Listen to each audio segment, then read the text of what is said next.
The COVID-19 pandemic has brought about a surge of information, and it has become difficult to decipher what is factual and what is not. Misinformation is false information that is shared inadvertently without meaning to cause harm. In contrast, disinformation intends to cause harm by deliberately spreading false information. The World Health Organization has described this phenomenon as an infodemic, which is an overabundance of information, some accurate and some not, that occurs during an epidemic. We are the Alejandros. I am Karen Amora, Rani Domingo, Juri Faulan, And Juancho Raymundo from the University of the Philippines College of Medicine. This infodemic has affected the Philippines as well, and we have identified 4 key issues in the country: information volume, availability, accessibility, and the country's devolved response. Information volume.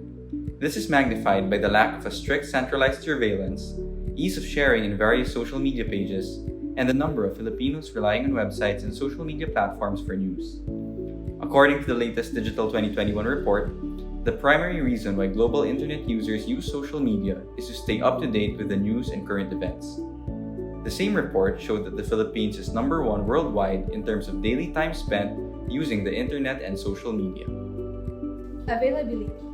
Journalists, media persons, and civilians face the problem of a shrinking space for press freedom with the passage of laws that may restrict free speech, shutdown of the country's largest media network in 2020, and other attempts for press censorship.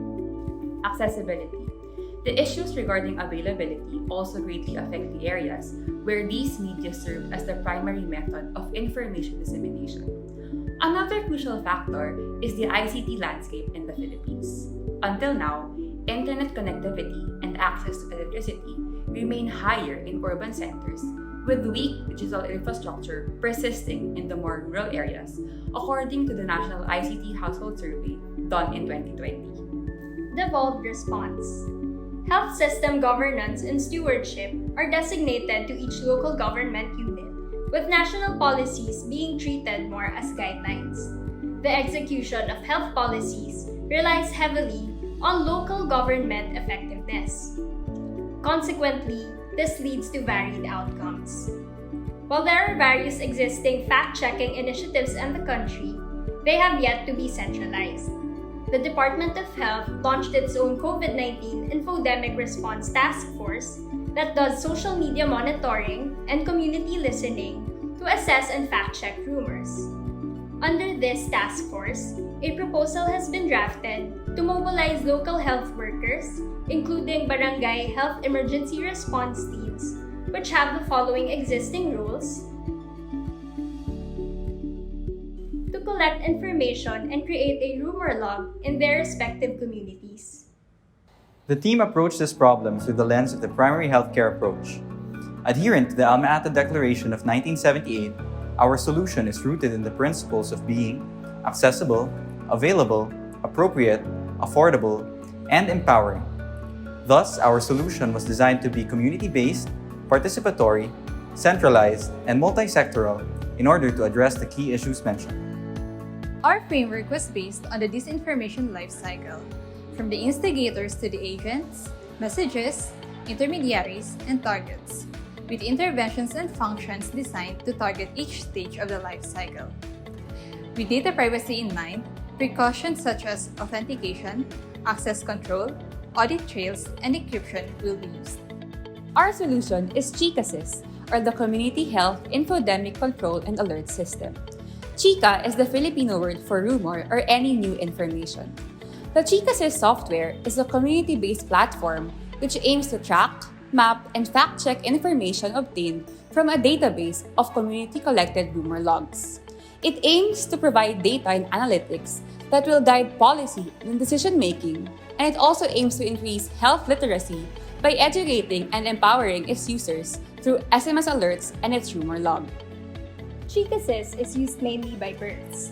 They are responsible for translating the community experience and social media landscape into data. This data is entered into CHICA and logged into a rumor log database. This is then processed by the software to return a fact-check database, a visual map, and data analytics of common topics and trends. Using this data, SMS alerts will be sent out to correct critical misperceptions.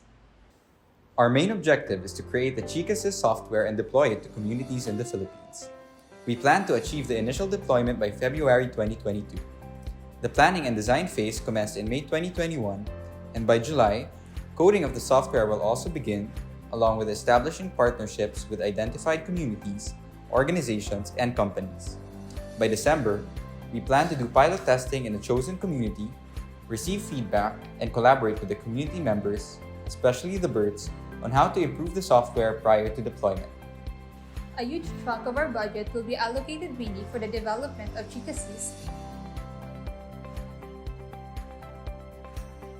while the remaining amount will be spent on marketing, birds training, and evaluation.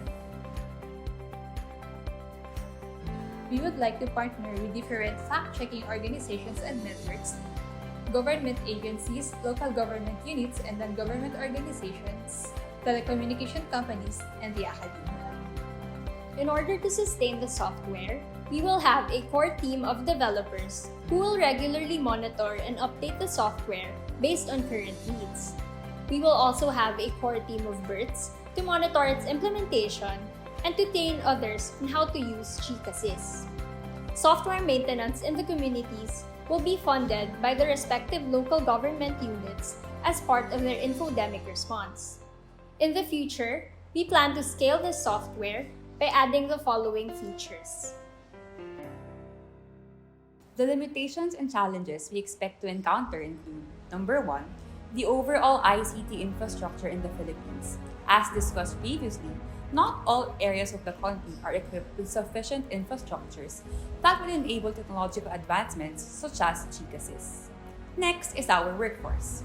CHICA was designed with birds in mind. According to the latest data, there are only approximately 40,000 birds assisting the COVID-19 efforts for a nationwide population of 108 million. Working on CHICA would add to the birds' existing workload on top of getting little to no incentives or hazard pay. Groundwork may be hampered by the country's archipelagic profile, the presence of geographically isolated and disadvantaged areas, and the ongoing COVID-19 lockdown in the country. Lastly, the Philippines has about 76 to 78 major language groups with more than 500 dialects, limiting the software's use in other areas where English or Tagalog is not the predominant mode of communication. Finally, to evaluate the impact of the program, we intend to assess its utilization and functionality in both quantitative and qualitative parameters.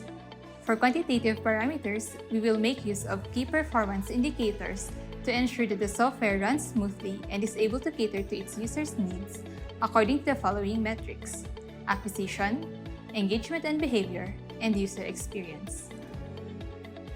On the other hand, surveys, interviews, and focus group discussions will be used to qualitatively assess the program through the following models: equality impact assessment, social impact assessment, and strategic goals under the Philippine National Objectives for Health for 2017 to 2022.